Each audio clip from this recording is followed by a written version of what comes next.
Let me just demonstrate this emotional freedom technique. It's acupressure tapping that covers the 14 meridians.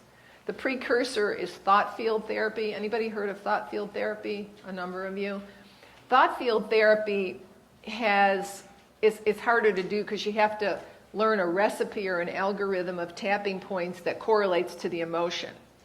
And when the originator of EFT came along, he said, why don't we just sweep the system? It doesn't matter where it's located. We'll just sweep the system and we'll get the blocks.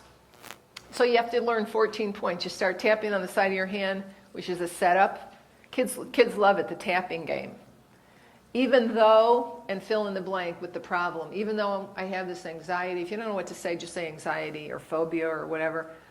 I accept myself, I'm doing the best I can. You say some type of a self-affirming affirmation. And that's the only time you do any reframing or affirmations. The rest of the time you're tapping and talking about the problem. And when I treat survivors of severe childhood trauma or combat trauma, I've heard the story probably and I kind of know where we're going to go, but I go right to survival. Iraq, I thought they were going to kill me. Afghanistan, all of a sudden they were everywhere. It was an ambush. We never saw it coming. I thought I was going to die that day. And you'll see this in the transcript of the guy from Fort Bragg. I thought they were going to kill me. The bombs, the IEDs, they were everywhere. And you just talk and tap about the situation.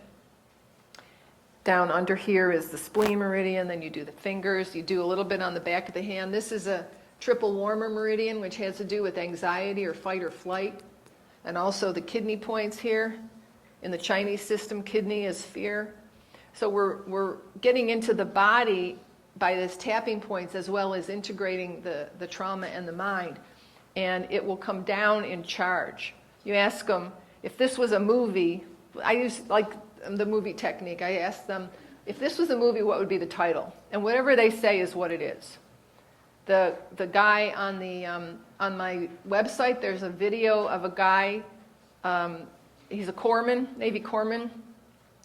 He witnessed a murder-suicide when he was 10 years old that triggered him into PTSD in Iraq. When he was called to bring a body bag to the scene of a Marine who had killed himself in a porta-john. Now, he didn't see it, but all it had to be was the fact that it was a suicide. That circuit lit up into what happened when he was 10, and within 30 days, he came home like 8 days later. He went through the whole 8-month tour, patching people up, being a corpsman. He was fine. There was nothing wrong.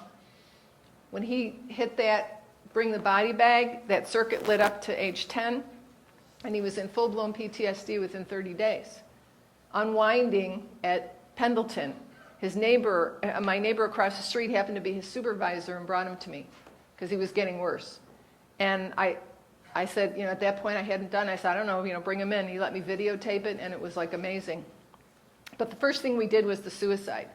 I said, I know you came here for Iraq, but this is the root of this. Let's handle that first.